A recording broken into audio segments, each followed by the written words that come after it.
Now the taxonomy of viruses. Taxonomy means the way of classification, the way of naming the viruses. So there is no evidence that there were the common ancestors of viral. So there is no background, there is no historical evidence that virus have some ancestors. So the classification is simply based on the presence of nucleic acid, means either DNA और RNA. या तो DNA virus मौजूद होगा तो virus को आप कहेंगे RNA virus है, अगर डीएनए मौजूद होगा तो आप कहेंगे कि डीएनए वायरस है। तो एक इस बेसिस पे इसकी क्लासिफिकेशन होगी कि इधर वो डीएनए वायरस होगा या आरएनए वायरस होगा, जिस टाइप का न्यूक्लिक एसिड होगा उसी नेम से इसको डेजिग्नेट किया जाएगा। उसके अलावा कुछ ऐसे ही वे ऑफ रेप्लिकेशन होंगे, कुछ ऐसी स्ट्रेटजीज होंगी रेप्लिकेशन की, किस वे में वो अटैक कर रहा है होस्ट सेल पे, किस वे में वो न्यूट्रिशन गेन कर रहा है और फिर वो रेप्लिकेट हो रहा है, तो उस बेसिस पे भी उसको क्लासिफाई किया जाएगा। उसके अलावा उसके मॉर्फोलॉजिकल कैरेक्टर्स पे भी उसकी जो है वो क्लासिफिकेशन होगी, जैसे कि enveloped virus, non enveloped virus, capsid bearing यानी कि उसका कैप्सिड किस फॉर्म में मौजूद है, या इधर वो हेलिकल फॉर्म में है, इकोसाहेड्रल फॉर्म में है, अरेंज कैसे हुआ हुआ है कैप्सिड, उस लिहाज से उसको क्लासिफाई करेंगे। या तो उसको आप एनवेलप्ड या नॉन एनवेलप की बेसिस पे क्लासिफाई करेंगे, स्पाइक्स बियरिंग है या नॉन स्पाइक्स बियरिंग है, तो उसकी मॉर्फोलॉजिकल कैरेक्टर देते हुए आप वायरस को क्लासिफाई करेंगे। फैमिली नेम अमूमन वायरस के विरिडी पे एंड हो रहे होते हैं, जैसे कि पॉक्स विरिडी, यहाँ पे एग्जांपल दी गई है पॉक्स विरिडे, हर्पीस विरिडी, उसके अलावा एडिनो विरिडी, पेपोवा विरिडी, तो ये सारे इसके फैमिली नेम हैं।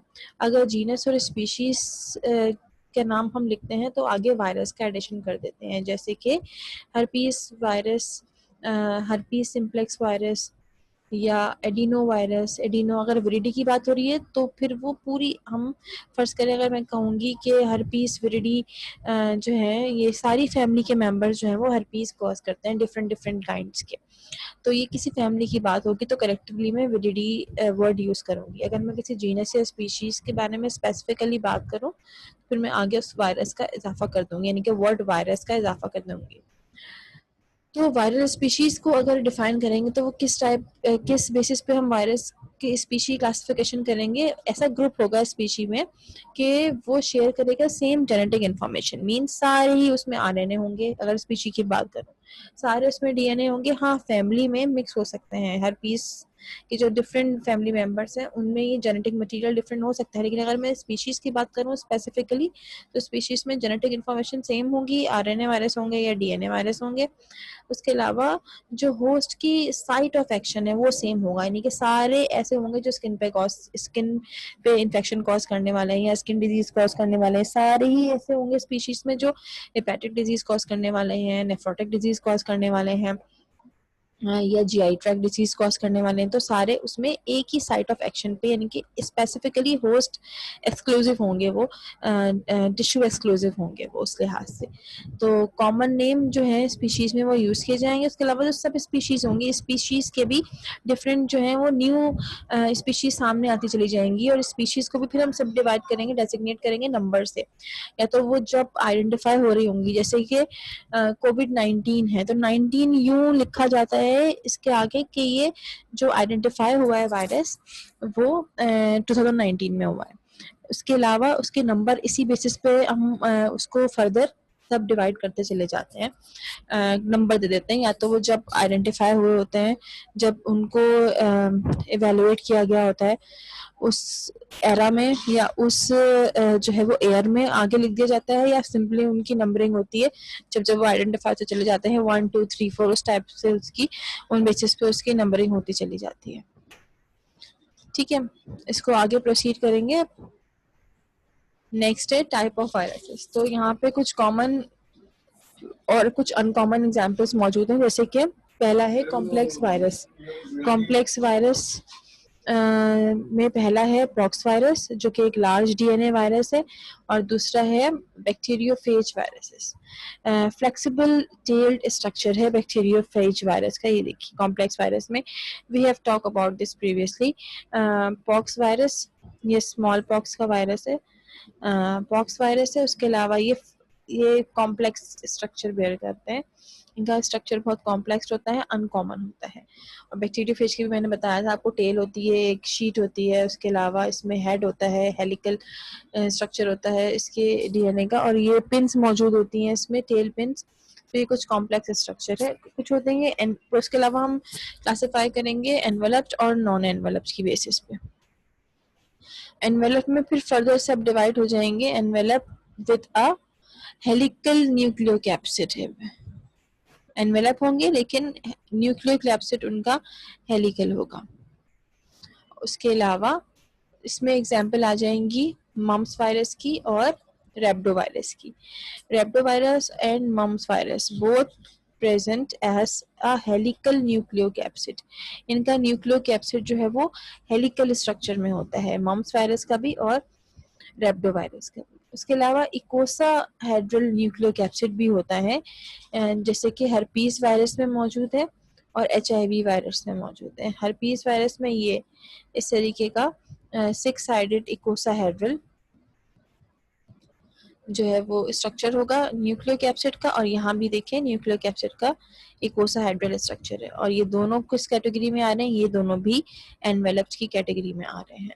ये सारे जितने आप देख रहे हैं इनमें दो तो हेलिकल न्यूक्लियोकैप्सिड बेयर कर रहे हैं, मम्स और रेब्डोवायरस। ये मम्स है, इसका भी हेलिकल स्ट्रक्चर है, और इसका भी रेब्डोवायरस का भी हेलिकल स्ट्रक्चर है, लेकिन इसमें भी एनवेलप मौजूद है और इसमें भी। यहाँ आप देखें इसका इकोसाहेड्रल है, इस तरीके से अरेंज हुआ है, 6 साइड्स हैं इसकी।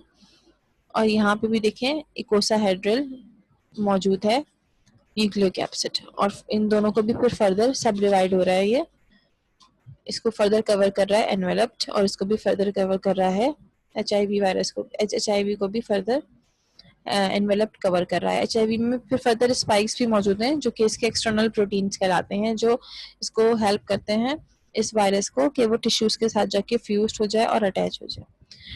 नेक्स्ट इसकी टाइप है नॉन एनवेलप्ड या नेकेड वायरस, इसके इसमें हेलिकल कैप्सिड मौजूद है, ये हेलिकल स्ट्रक्चर सिलेंड्रिकल स्ट्रक्चर मौजूद है, नॉन एनवेलप्ड है, ये नेकेड वायरस है। प्लम पॉक्स वायरस इसकी टाइप है। उसके अलावा इकोसाहेड्रल कैप्सिड मौजूद है इसमें भी, और यहाँ पे भी पोलियो वायरस में भी इकोसाहेड्रल कैप्सिड होता है, और पेपिलोमा वायरस में भी इकोसाहेड्रल कैप्सिड होता है, बट द डिफरेंसेस ये दोनों विदाउट एनी एनवेलप मौजूद होते हैं।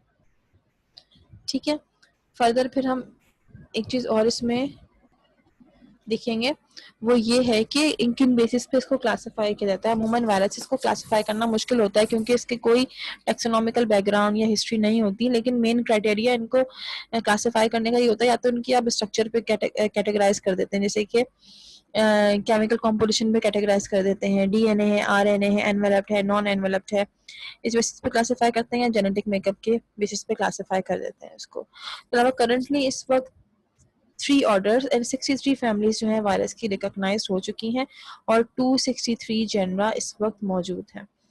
अमूमन जो फैमिली नेम एंड होता है इनका वो विरिडी पे एंड हो रहा था, जैसे कि हर्पीस विरिडी, पॉक्स विरिडी, जिसे मैंने आपको पहले अभी डिस्कस किया है। तो अलावा जीनस नेम इनका एंड होता है वायरस पे, आप सिंपली इसको कह देंगे कि ये herpes simplex, herpes viride simplex virus है, हर्पीस वायरस है।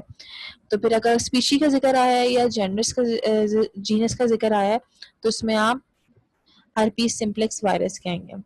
और herpes simplex virus 1, herpes simplex virus 2 ये तब हैं कि जैसे जैसे वो आइडेंटिफाई होते चले गए, नए वायरसेस सामने आते गए सेम फैमिली के, तो आपने 1, 2, 3 से उसकी कैटेगरी इसको कैटेगराइज कर दिया। प्लस ये भी होता है कि जो एरा जिसमें वो आइडेंटिफाई हो रहे होते हैं या वो एयर जिसमें वो आइडेंटिफाई होते हैं, तो उस बेसिस पे भी उसको कैटेगराइज कर लिया जाता है, जैसे कि उन बेसिस पे भी उसकी नंबरिंग कर दी जाती है। जैसे कि मैंने बताया था आपको कोविड-19 की भी 2019 में ये आइडेंटिफाई होता है फर्स्ट टाइम, तो इसी वजह से फिर इसका नाम रख दिया जाएगा कोविड-19। तो नंबरिंग की बेसिस पे फिर आप सेम फैमिली के मेंबर्स की क्लासिफिकेशन करते हैं।